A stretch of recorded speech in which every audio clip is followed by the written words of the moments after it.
참 예수님, 미사는 하늘과 연결이 되는 순간이죠. 그래서 미사 때는 하느님만 바라봐야 합니다. 여러분에게 거듭 말하지만 하느님 때문에 기뻐하고 하느님 때문에 기도하고 하느님 때문에 감사하는 마음으로 바라봐야지 습관적으로 시간 됐으니까 미사 나온다? 그거는 자기 위로에 불과해요. 그냥 내 마음 편하려고 하느님 안에 있는 것이 아니라 어떤 마음으로? 듣는 마음으로. 듣는 마음이라는 것은 그저 나 편한 대로 하느님 좋은 말씀 해주세요 라고 하는 것이 아닙니다. 하느님은 나를 나보다 더 잘 아시고 하느님은 나를 나보다 더 사랑하시기 때문에 분명히 나에게 좋은 것을 주신다. 그러나 내 방식이 아니라 하느님의 방식대로. 하느님은 내려놓으라 하십니다. 하느님은 당신을 따르라 하십니다. 하느님은 그저 보이는 만큼 할 수 있는 만큼 당신의 말씀을 실천하라 하십니다. 나머지는 맡기라 하십니다. 맡긴다는 말은 짧고 뭐뭐 해라는 말은 길기 때문에 어쩌면 부담이 생길지도 모르겠지만 절대 그렇지 않아요. 우리가 할 수 있는 부분은 아주 적은 부분입니다. 나머지는 하느님께서 채워주신다는 거죠. 그냥 거저 다 주셨으면 좋겠지만 그렇지가 않죠. 여러분들이 자식에게 차를 선물했다고 생각해 보세요. 자식이 운전도 못해요. 그러면 선물한 차가 의미가 있나요? 의미가 없죠. 운전을 할 줄 알아야 합니다. 차는 내가 사줄 수 있겠지만 운전은 본인이 해야 한다는 거죠. 내가 하느님께 뭔가를 바라지만 그것이 나에게 주어졌으면 정말 행복하겠다라고 생각하지만 인간사는 아무도 알 수 없죠. 복이 화가 되기도 하고 화가 복이 되기도 합니다. 그렇기 때문에 어떤 것이 주어졌느냐 하는 것도 중요하지만 더욱더 중요한 것은 어떤 사람에게 주어지느냐 하는 겁니다. 돈이라는 것도 어떤 사람에게 주어지면 복이 되지만 어떤 사람에게 주어지면 화가 되기도 하죠. 칼도 마찬가지고 모든 것이 다 마찬가지 아닙니까? 머리가 좋으면 성공할 확률이 크다고 하죠. 머리가 좋다는 것은 여러 가지 의미가 있지만 그 머리가 좋은 사람은 착한 사람이에요? 아니면 나쁜 사람이에요? 착할 수도 있고 나쁠 수도 있죠. 좋은 일 했으면 착한 사람이지만 나쁜 일 했으면 사기치는 데 쓰면 나쁜 사람이 되는 겁니다. 그래서 하느님께서는 내가 자격을 갖추기를 바라시는 거예요. 그래서 하느님께 무조건 달라고 청하는 것이 나쁜 것은 아니지만 그럼에도 불구하고 듣는 마음으로 머물러야 돼요. 정말 신앙은 무엇입니까? 어떤 마을이 있었는데 그 마을은 산속 깊은 곳에 있어요. 농사를 지으며 살아가지만 벼농사는 지을 수 없고요. 그저 하늘에서 비가 내리면 그것으로 농사를 지어서 살 뿐입니다.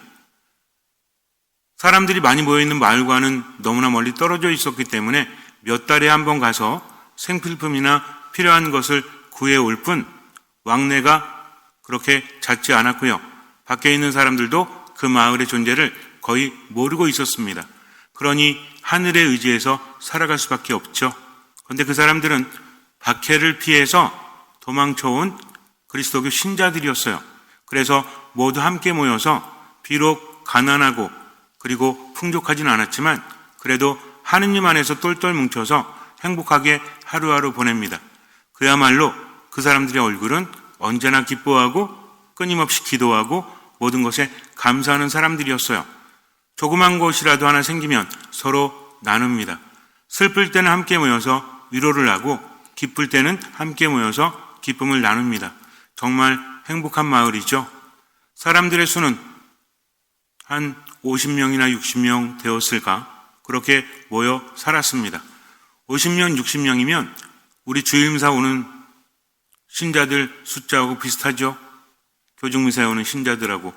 여러분들도 그렇게 행복하십니까? 서로 보고 싶어서 보면 마음의 위로를 받고 정말 힘이 납니까? 그 사람 때문일까요? 내가 힘이 나고 내가 즐겁고 또는 힘이 빠지고 즐겁지 않은 것은 그 사람 때문일까요? 아닙니다. 우리는 성당에 하느님 보러 오죠. 어떤 사람이 내 마음에 들지 않는다고 할지라도 하느님 바라보면서 듣는 마음으로 머물 때 내 감정보다는 하느님의 말씀이 무엇일까 하면서 집중할 때 우리 행복할 수 있다는 거죠. 그렇게 자꾸만 삶을 넓혀 가야 합니다. 그저 좋을 때는 웃고 싫을 때는 찡그리고 슬플 때는 운다면 그것은 성장하지 않는 거죠. 하느님 안에 머물기 때문에 깊이 들여다볼 수 있는 겁니다. 때로는 힘들어도 행복할 수 있다는 거죠. 인간의 삶은 그래요. 산에 올라가는 사람들이 왜 올라가죠? 힘들게 한 걸음 한 걸음 숨이 차고 힘들지만 그렇게 반복하면 뭐가 변합니까? 산이 변합니까? 내가 자꾸 올라가면 산이 낮아지나요? 그렇지 않죠. 누가 변해요? 내가 변합니다. 몸이 변하고 걸음걸이가 바뀌고 기분이 바뀌죠. 물론 오랫동안 산에 올라간 사람도 힘들기는 마찬가지예요. 그러나 알고 있죠. 내가 지금 힘들지만 정상에 올라가면 행복할 수 있을 거야. 그 상쾌함을 느낄 수 있을 거야. 힘겹게 산에 올라가서 느끼는 상쾌함은 돈으로도 살 수 없는 거죠. 누가 해야 돼요? 내가 해야 되는 겁니다. 그렇기 때문에 하는 겁니다. 근데 이것도 중요한 게 있어요. 어떤 사람은 그냥 막 올라가. 한 걸음 한 걸음. 나쁘다고 할 수 없지만 제대로 호흡하고 제대로 무게를 싣고 그래서 노력하는 사람, 배워가는 사람은 더 많은 산을 올라갈 수도 있다는 거죠. 그냥 막 한다고 되는 게 아닙니다. 그래서 자꾸만 배우려고 그래요. 배우려고 하는 사람은 어떤 사람이죠? 교만한 사람입니까? 겸손한 사람입니까? 교만한 사람은 배우려고 하질 않아. 그냥 뭐 내가 하는 게 최고지 뭐 그까이 거 하면 되는 거 아니야? 그러니까 발전이 없습니다. 그러나 겸손한 사람은 내가 모른다는 것을 알기 때문에 좀 더 배우려고 하고 자신을 낮추고 어떤 마음으로? 듣는 마음으로. 그래서 정말 중요한 게 성당에 나올 때도 겸손해야 합니다. 순명해야 합니다. 듣는 마음이 있어야 합니다. 그래야만 하느님과 연결이 되어 있을 수 있다. 성당에 와서 하느님 만나지 못하고 연결이 되지 않으면 치유받지 못하고 생기를 얻지 못하고 지혜도 얻지 못합니다. 그냥 가는 거죠. 차에 기름이 떨어졌어요. 그러면 주유소에 들리죠? 그럼 어떻게 해야 돼요? 주유소에 들려가지고 한 1분 기다렸다 그냥 출발합니다. 기름도 안 넣고. 그럼 뭐가 달라지죠? 아무것도 안 달라지죠. 참 어리석지 않습니까? 정말 그럴까요? 우리가 성당에 와서 뭘 얻어가죠?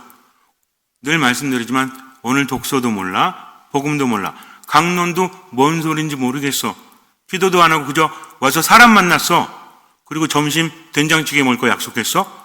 이게 끝이라면 그게 신앙입니까? 그건 신앙이 아니에요. 무조건 하느님 만나야 합니다. 하느님 만나려면 3가지 기억하세요. 겸손과 순명과 어떤 마음? 듣는 마음을 기억하셔야 합니다. 그래야만 하느님 안에 머물 수 있는 거죠. 하느님은 주려고 하십니다. 우리가 받을 처지가 안 되니까, 준비가 안 되니까 받지 못하는 거죠. 그럼 신부님 어떻게 해야 됩니까? 하느님께서 바라시는 대로 해야죠. 미사 때만이라도. 제가 여러분에게 이제는 뇌에 새겨질 정도로, 뇌새김이잖아요, 뇌새김. 그렇게 말씀드렸잖아요. 하느님께 복을 받고 싶다면, 내가 원하는 것을 받고 싶다면 내가 변화해야 되니까 무조건 그분의 말씀대로 따라라. 변화는 여기서 이루어진다. 어떤 것을 깨닫는 게 아니라 말씀을 따랐더니 체험이 주어지고 그 체험을 통해서 우리가 변화되지 않습니까? 인간의 삶이 그렇잖아요. 싫었는데 귀찮았는데 하다 보니 재밌네 하면서 점점 늘지 않습니까? 이게 인간의 체험이에요. 처음에는 그냥 선입견에서 판단을 하죠. 저거는 하고 싶고 이거는 하기 싫고 이거는 왠지 좀 싫고 이런 거 있잖아요. 근데 하다 보니 어때요? 바뀌지 않습니까? 농사 짓는 게 얼마나 힘들고 어려워요. 밖에 있는 사람들은 죽어도 농사 못 짓는다고 그래요. 그거 아무나 하는 거냐고 말하는데 아무나 하는 거냐고 할 때는 2가지 의미가 있죠. 하나는 뭐예요? 아무나 할 수 없다가 있고 또 하나는 뭐예요? 힘들게 뭐하러 그런 거래 라고 합니다. 그럼 농사가 힘들기만 한가요? 그 안에서 깨닫는 건 없을까요? 예를 들어서 어떤 사람이 앉아서 돈을 막 벌어요. 1시간에도 몇백만 원씩 벌어. 앉아서. 근데 이 사람은 평생을 앉아 있어야 돼. 행복한 사람이에요? 인간의 몸은 움직이지 않으면 안 됩니다. 제가 회장님께 가끔 그런 말씀 드리거든요. 회장님 운동 좀 하시고 땅 좀 밟으세요. 그러더니 회장님 뭐라 하시는지 아세요? 맨날 움직이는 게 운동입니다. 신부님 라고 말씀하세요. 맞는 말이죠. 돈 많이 벌어도 가만히 앉아있다면 몸이 죽는 거예요. 농사 지으면서 내가 움직이지 않습니까? 또 농사라는 것은 어떻게 본다면 하느님을 느낄 수 있는 가장 좋은 직업 중에 하나가 아닐까 생각합니다. 힘들지 않다는 게 아니라 그렇잖아요. 벼를 심고 씨를 뿌리는데 자라잖아요. 이거 보면서 어떤 느낌이 들죠? 그래, 나는 뿌렸을 뿐인데 하느님께서 자라게 해주시는구나. 신앙을 느낄 수 있지 않습니까? 어떤 신학자보다도 정말 대단한 것을 깨닫지 않습니까? 즉, 씨 뿌리는 건 뭐다? 내가 최선을 다하는 거다. 그런데 자라게 해주시는 분은 하느님이시다. 근데 안 뿌려봐. 제가 예전에 말씀드렸지만 벼를 베고 난 다음에 저는 깜짝 놀랐다고 했죠? 분명히 추수하는 거 봤거든요. 근데 그 다음 주에 가더니 또 파릇파릇 자라기 시작하는 거야. 그래서 야, 이게 한 번 심으면 여러 번 나나? 아니 이모작인가? 저는 여기서 벼가 또 생길 줄 알았어요. 근데 회장님께 여쭤봤더니 회장님이 그거는 벼가 아니고 그냥 난 거래요. 이제 겨울이 되면 다 죽는다고 합니다. 아는 사람과 모르는 사람의 차이가 있다는 거죠. 마찬가지입니다. 농사를 열심히 짓다 보면 그런 거 있는 것 같아요. 농사 짓는 사람 중에 아주 못된 사람이 있다라고 합니까? 물론 가끔 있지. 자기 땅 못 쓰게 하고 남의 땅 함부로 쓰고 이런 사람도 있지만 대부분은 어때요? 자연에 수긍할 줄 알고 순응할 줄 알고 기다릴 줄 알지 않습니까? 비를 기다리잖아요. 비 안 오면 아무것도 할 수 없잖아요. 또 비가 오면 또 할 수 없는 게 있죠. 저는 비가 와야만 뭐든지 할 수 있는지 알았더니 농사가 그게 아니더라고요. 때로는 비가 오기를 기다리기도 하지만 때로는 비가 그치기도 기다리죠. 벼벨 때 그렇잖아요. 비 잔뜩 오면 콤바인 맞죠? 콤바인도 막 못 지나가잖아요. 그러니까 비가 그칠 때까지 기다리지 않습니까? 저도 여기 와서 콤바인이 뭔지 알았는데 그전엔 뭔지 몰랐지. 이런 겁니다. 알아가면서 아 그렇구나. 근데 이런 깨달음이 체험을 통한 깨달음이 여러 곳과 연결이 되어 있지 않습니까? 하나를 깨달으면 둘을 아는 거죠. 하나를 가르쳤더니 둘을 알고 열을 아네. 근데 어떤 사람은 열을 가르쳤더니 하나도 몰라. 그럼 답이 없는 거고요. 그래서 어떤 마음으로? 듣는 마음으로 머물러야 합니다. 어쨌든 그 마을의 사람들은 하느님만 바라보고 사는 사람들이었어요. 비가 오면 기뻐하고 비가 오지 않으면 함께 모여서 기도하고. 언제까지 기도해요? 비가 올 때까지. 비가 오지 않는 것은 기다림이다. 우리가 깨달아야 된다. 지금 아무것도 할 수 없잖아요. 비가 와야만 농산물이 자라고 수확을 거둘 수 있는데 비가 안 와요. 깊은 산속이에요. 할 수 있는 게 아무것도 없죠. 그러나 그들은 그 시간에 하느님을 만납니다. 성당에 모여서 미사를 봉헌하고 기도하고 말씀을 나누면서 우리가 어떻게 살았는지 서로가 마음을 터놓고 이야기하는 거죠. 섭섭한 것이 있다면 용서를 청하고 또 용서해 줄 것이 있다면 용서해 주고 함께 모여서 지내는 시간이 비록 비는 오지 않아서 마음은 조금 불안하지만 그래도 함께 모여서 살아갈 수 있음이 나눌 수 있음이 너무나 행복했어요. 그런데 어느 날 안 와도 너무 안 오는 거야. 보통 한 달, 두 달 지나면 비가 왔거든요. 그래서 이 시간을 우리가 회개의 시기로 삼자 해서 기도하고 사람들 모여서 먹을 것도 나누고 이렇게 지냈는데 문제는 해도 해도 너무한 거예요. 두 달 이상이 지났는데 비가 오지 않습니다. 이제는 걱정이 되죠. 뭐 서로 모여가지고 즐겁겠어요? 죽게 생겼는데. 그래서 함께 모여서 안 되겠다. 우리가 이럴 때는 하느님께 기도하자 하면서 기도와 함께 뭘 했을까요? 가톨릭 전통에 따라서 어떤 기도를 할 때 그 기도의 힘이 강해질 수 있도록 염원을 담아서 함께 하는 게 뭔지 아십니까? 우리도 사순 때가 되면 하죠? 그게 뭐예요? 기도만 하는 게 아니라 뭘 함께 할까요? 십자가의 길 물론 그것도 기도잖아요. 그거 말고 기도와 함께 하는 게 뭘까요? 그렇죠. 단식입니다. 기도와 단식은 매우 중요한 교회 전통이죠. 단식은 뭐예요? 단순히 안 먹는 게 아니지. 나를 비우는 거잖아요. 우리가 단식을 하면 재수요일도 단식을 하죠? 그렇지 않습니까? 성금요일에도 하죠? 근데 하고 끝나면 단식한 거 아닙니다. 단식했다면 남은 걸 가지고 어떻게 해야 돼요? 가난한 사람들에게 나눠줘야 하죠. 시모님, 가난한 사람 어디 있는지 모르겠는데요. 우리 사순조금통 있잖아요. 거기다 넣는 거지. 제가 단식했으니 오늘은 더 넣겠습니다. 의미를 부여하지 않으면 그건 다이어트야. 하지만 단식은 의미를 부여하는 거죠. 어쨌든 이 사람들도 모여서 단식하면서 기도하기 시작을 합니다. 배는 고팠지만 점점 마음이 비워짐을 느껴요. 그때 천사가 나타나요. 깜짝 놀랐습니다. 성당에 모여서 기도하는데 천사가 나타났다? 천사는 어떤 존재죠? 천사라는 존재는 몇 가지로 나눠볼 수 있는데 실제로 천사는 어떤 역할을 하는지 아십니까? 이름이기도 하지만 역할이기도 하다는 거죠. 천사는 사명 때문에 세상에 옵니다. 개인적으로 사람들 만나려고 오는 것이 아니라 사명이 중요하다는 거죠. 그래서 천사는 메신저예요. 포스트맨, 우체부 아저씨요. 누구의 말씀을 가지고? 하느님의 말씀을 가지고. 즉 하느님의 무엇을? 하느님께서 우리에게 전하고자 하시는 것을 두 글자로 뭐라고 한다? 그분께서 인간에게 알려주고자 하시는 거, 밝혀주시는 거, 이거는 믿어라, 이거는 따르라 하는 걸 두 글자로 뭐라고 합니까? 계시를 담고 있는 게 뭐다? 계시의 원천이라고 하는 게 있잖아요. 계시가 이미 우리에게 주어졌고 이 안에 다 있다. 이게 뭡니까? 이게 성경과 성전이라는 거죠. 성경과 성전은 하느님의 말씀을 담고 있기 때문에 거룩한 책이요 거룩한 전승인 겁니다. 어쨌든 천사가 나타난 것은 하느님의 무엇을? 계시를 알려주기 위해서죠. 천사가 말합니다. 너희들의 마음이 하느님께 닿았다. 기도와 단식을 해서 하느님께서 이미 아셨다. 그래서 이제 비를 내려주실 건데 조건이 하나 있다. 하느님의 조건은 반드시 있어. 왜냐하면 너희들이 지켜야만 그 의미가 더 크기 때문이야. 거저주지 않으시는 것은 너희들을 사랑하기 때문이야. 세상을 살면서 거저만 주어진다면 성장하지 않습니다. 그런데 깨달으면서 체험하면서 주어지면 어때요? 아, 이거였구나 하면 성장하잖아요. 하느님은요, 세상 것만을 주시는 것이 아닙니다. 세상 것도 주시지만 그 안에서 체험하고 깨닫기를 바라시죠. 당신의 계시를 전해주시고 그 계시를 따라야 되는 거예요. 따르면 체험이 주어지는 거죠. 그래서 계시와 따름과 체험, 믿음의 성장, 기적이 커지는 겁니다. 하느님은 그래서 우리에게 조건을 거시는 겁니다.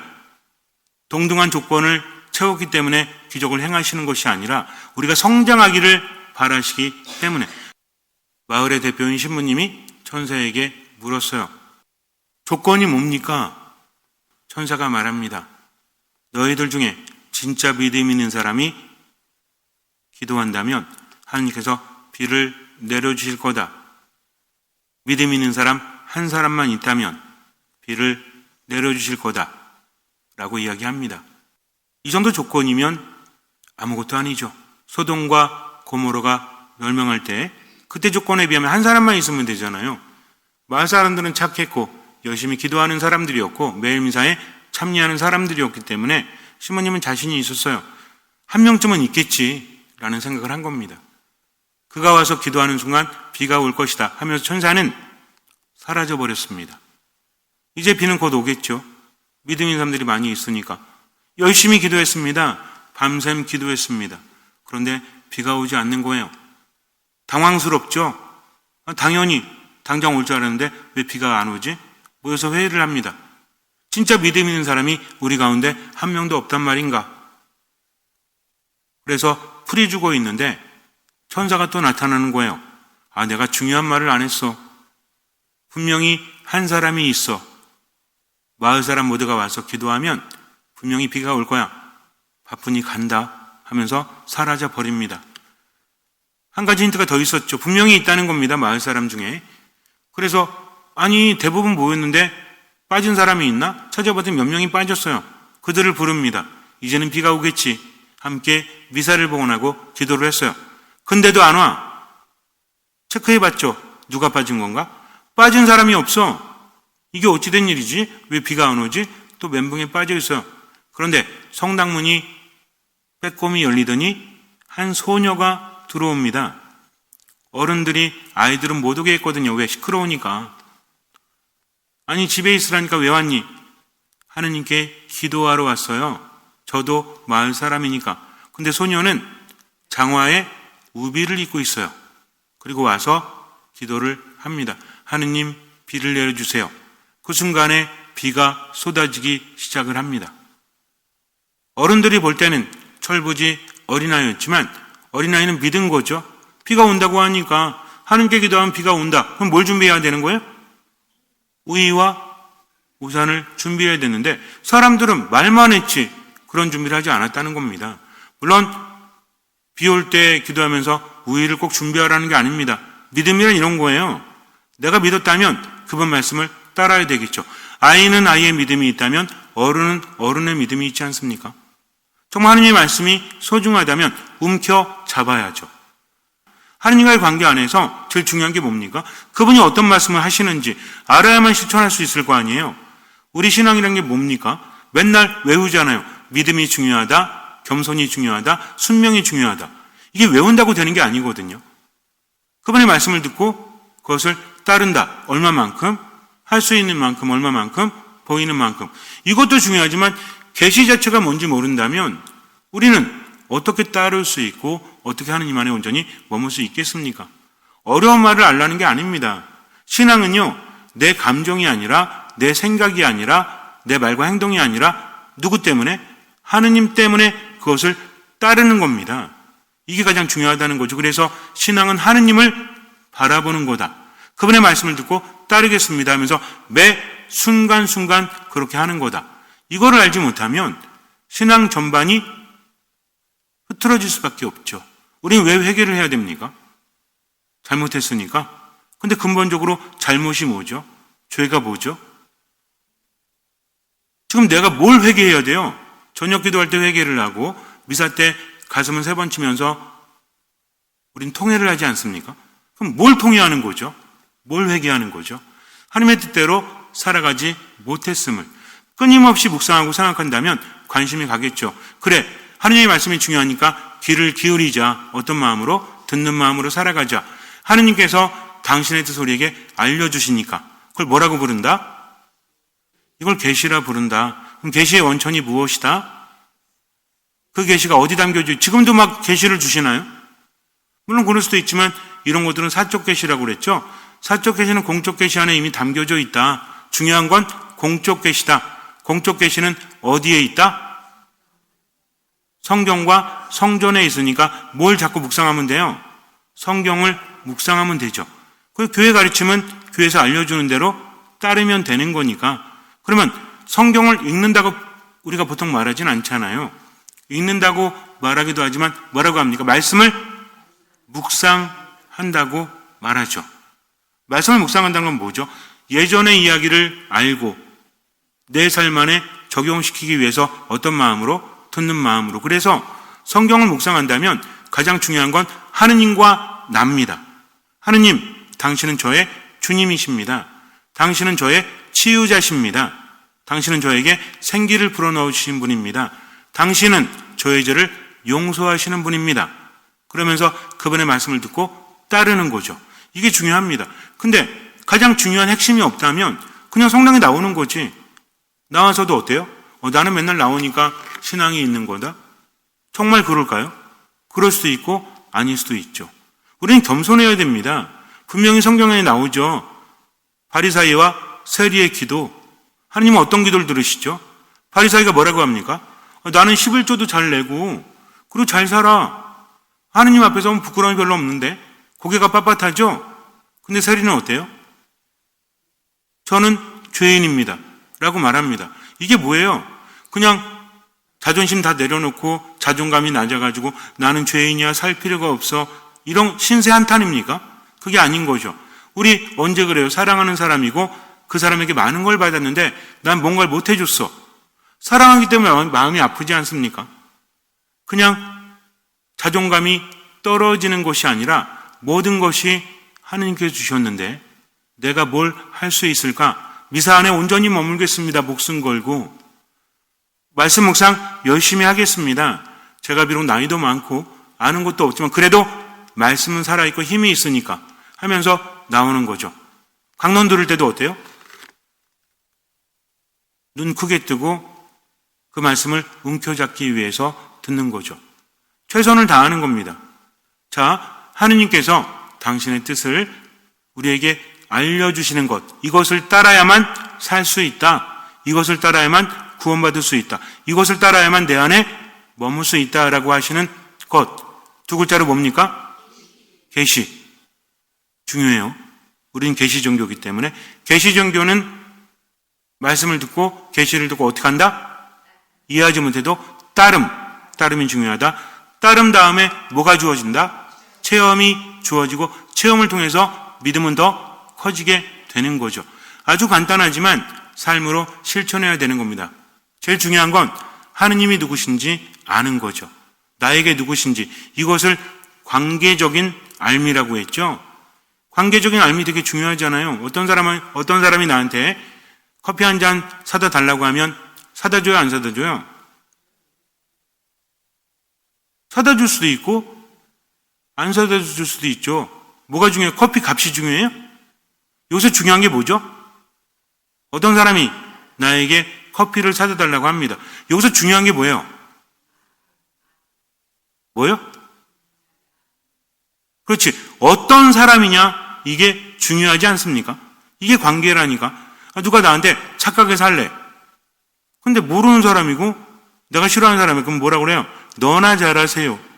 근데 하느님이 착하게 살래요. 그럼 어떻게 해요? 예, 알겠습니다. 아멘, 휘앗 하는 거죠. 이겁니다. 하느님이기 때문에. 근데 그 하느님을 몰라? 이게 무슨 신앙입니까? 신앙은 아주 간단해요. 하느님을 아는 겁니다. 그리고 하느님의 말씀을 따르는 겁니다. 하느님께 모든 것을 맡기는 겁니다. 많이 들어봤죠? 성경 안에서 이런 일이 언제 발생하죠? 나병 환자가 예수님을 누구로? 하느님으로 알아보는 순간 그는 어떻게 합니까? 모든 걸 내던지자. 뭘 걸어요? 목숨을 걸고 예수님께 나아가죠. 나병 환자가 사람들 사이에 나타난다는 건 뭐예요? 돌 맞아 죽는 겁니다. 율법에 의해서. 근데 누구만 바라본 거죠? 예수님만 바라본 겁니다. 왜? 예수님은 하느님이시기 때문에. 가서 뭐라고 합니까? 하고자만 하시면 저를 깨끗하게 하실 수 있으십니다 하면서 목숨까지 내어 걸었죠. 그랬더니 예수님 뭐라고 하세요? 내가 하고자 하니 깨끗하게 되어라. 이게 믿음이에요. 우리도 마찬가지입니다. 그분이 어떤 분이신지, 내가 지금 우울하고 내가 지금 화가 나고 삶의 재미가 없고 몸은 아파 죽겠는데 그래도 그분은 치유하실 수 있는 분, 맡기는 거죠. 성당에 와서 가만히 앉아있는 게 아니라 어떤 마음으로? 듣는 마음으로. 이런 열정이 없다면, 이런 집중이 없다면 그게 신앙이라 말할 수 있을까요? 그래서 머릿속에 새겨두세요. 마음에 새겨두세요. 신앙은 하느님을 알고 그분께 나아가서 그분의 말씀을 듣고 모든 것을 맡기면서 따른다. 할 수 있는 만큼, 보이는 만큼. 이게 진짜 신앙이죠. 내가 하느님을 만났는가, 그렇지 않았는가. 예수님은 말씀하십니다. 나는 착한 목자다. 그리고 너희는 양인데 착한 목자는 목숨을 내어 놓는다. 양을 지키기 위해서. 그래서 양 한 마리를 잃어버리면 어떻게 하십니까? 99마리를 내버려둔 채 그 양을 찾아 헤맨다. 애가 타는 거죠. 왜? 밤에는 맹수들이 드글거리기 때문에 양은 밤을 무사히 보낼 수 없어요. 빨리 찾지 않으면 죽습니다. 그러니까 얼마나 애가 타요? 그래서 소리를 내죠. 내가 가고 있다. 너 어디 있니? 소리를 낸다는 건 뭡니까? 그 목자도 위험하다는 거죠. 이스라엘 백성들이 이 비유를 들을 때 어떤 생각을 했는지 여러분들 한번 생각해 보세요. 어떤 목자도 밤에 소리 내지 않습니다. 광야에서. 왜? 맹수들의 습격을 받을 수 있기 때문에. 그래도 소리를 내야죠. 왜? 맹수가 들으라는 게 아니라 양이 들으라고. 왜? 양은 지금 앞이 보이지 않아요. 그냥 죽습니다. 그러니 목자 음성을 들으면 양은 그 음성을 알잖아요. 우리가 보통 이런 말 하잖아요. 내 양들은 내 목소리를 알아듣는다 라고 하니까 예수님 알아야 되고 목소리 들어야 되고 얼마나 힘들어. 우리는 그분의 말씀을 들을 때 좀 부정적으로 듣는 성향이 있어요. 왜? 하느님의 말씀 부담스러우니까. 근데 만약에 양이 목자 음성을 모른다면 지금 부르는 소리를 알을까요? 모른다니까. 목자 음성을 알아듣는 건 뭐냐면 시킨 대로 한다는 게 아니라 부를 때 간다는 겁니다. 이때 안 가면 어떻게 되는 거예요? 남겨져서 죽는 거죠. 그러니 양이 목자 음성을 알아듣는 것도 누굴 위한 거예요? 본인을 위한 겁니다. 그 소리를 듣고 양이 소리를 내겠죠. 근데 양은 소리를 크게 내지 않아. 본인도 알아. 맹수가 들을까 봐. 그러니까 목자는 뭐야? 소리 내면서, 크게 소리 내면서 작은 소리도 들어야 돼요. 우리가 듣는 마음이라고 하지만 주님은 너무 사랑하기 때문에 더 듣고 계시다는 거죠. 근데 이 작은 소리도 목자는 알아챕니다. 그래서 양에게 가죠. 그럼 어떻게 해요? 양을 두들겨 패. 목자는 양을 보고 어떻게 기뻐합니다. 잃었던 양을 찾았구나. 혼자만 기뻐하는 게 아니라 양을 메고, 본인도 힘들어 죽겠는데 그 양을 메고 옵니다. 양이 얼마나 무거운데, 양이 되게 조그만 것 같아. 무거워. 이거 메고 또 돌아오는 거죠. 피곤해도 좋아. 왜? 살았잖아. 이게 누구의 마음이라는 거예요? 아니, 하느님이 그걸 못 찾아. 하느님이 그래. 이게 아니라 여기서 말하는 건 뭐예요? 목자의 마음이다. 양들 위해서 목숨을 바치는. 예수님이 실제로 인간이 되셨잖아요. 그분도 아프세요. 그분도 힘드세요. 근데 인간을 위해서 어떻게 하신 겁니까? 목숨을 내어놓아서 사랑하신 거죠. 그러면서 우리가 하시는 말씀이 뭐예요? 그분이 입만 가지고 합니까? 그냥 내 안에 머물러라, 내 말 잘 따라라, 이 말씀만 하세요? 아니죠. 내가 목숨 바칠게. 그러니 내 안에 머물러야 돼. 그래야만 줄 수 있단다. 나를 따라와야 된다. 그래야만 너희들이 살 수 있단다. 마음이 너무 아프시니까 제대로 못 사는 걸 보면서 이러면 어디로 가니까? 죽음으로 가니까 그분이 우리한테 말씀하시는 겁니다. 우리는 어떻게 해야 돼요? 그분 믿고 그분 안에서 최선을 다하는 거죠. 그렇다고 해서 우울하게 살라는 게 아닙니다. 하느님 때문에 기뻐하고 하느님 때문에 기도하고 감사하면서 즐겁게 살되 누구의 뜻대로? 하느님의 뜻대로 자꾸만 삶의 방향을 하느님께로. 이게 뭡니까? 이게 회개예요. 어쨌든 하느님은 이런 분이시다. 그분이 오십니다. 언제? 성탄 때. 또 언제? 재림 때. 우리는 그분을 기다리는 거잖아요. 그럼 누구처럼 기다려야 돼? 양처럼 기다려야죠. 죄 속에 쌓여 있고 우울함에 쌓여 있고 또 어쨌든 하느님 안에 머물 때랑 반대되는 곳에 쌓여있는 나를 하느님께로, 하느님 오십시오. 저 여기 있습니다 하면서 어떤 마음으로? 듣는 마음으로. 어디 안에? 미사, 말씀, 기도 안에 머물면서 이번 대림 시기는요, 내가 하느님 안에서 생각하고 하느님 안에서 내 기분을 봉헌하고 내 말과 행동을 봉헌하는 것, 목까지도 얼굴까지도 하느님께 봉헌하면서 화해해야 될 것이 있다면 화해하십시오. 용서를 청해야 될 사람이 있다면 용서를 청하시고요. 여태까지 아무 생각 없이 우울하게 살았다면 이제부터는 하느님 믿고 언제만 산다? 오늘만 산다. 어떻게? 기쁘게, 행복하게, 웃으면서, 감사하면서 산다. 이겁니다. 이게 하느님을 향한 우리의 믿음이라는 거죠. 비 오기를 바라면서도 우비를 준비하지 못했던 어른들, 나무라는 게 아닌 줄 몰랐으니까. 어린아이는 그겁니다. 하느님이 하신다니까 그렇게 할 뿐이지. 우리도 마찬가지예요. 하느님이 하라고 하시니까 무조건 믿고 따르는 거죠. 이게 신앙입니다. 잠시 눈을 감으세요.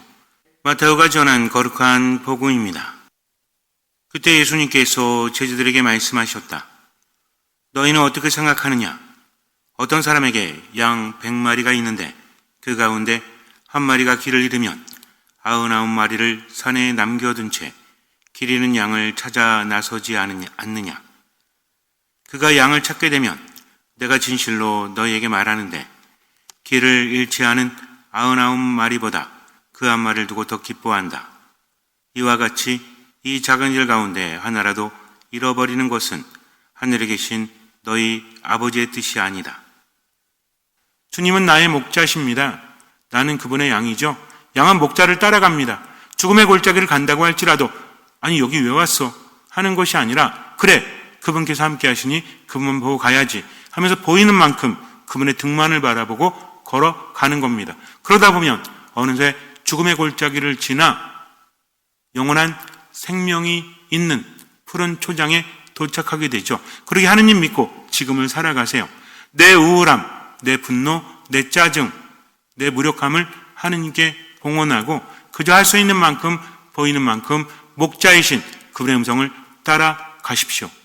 나머진 주님께 맡기십시오.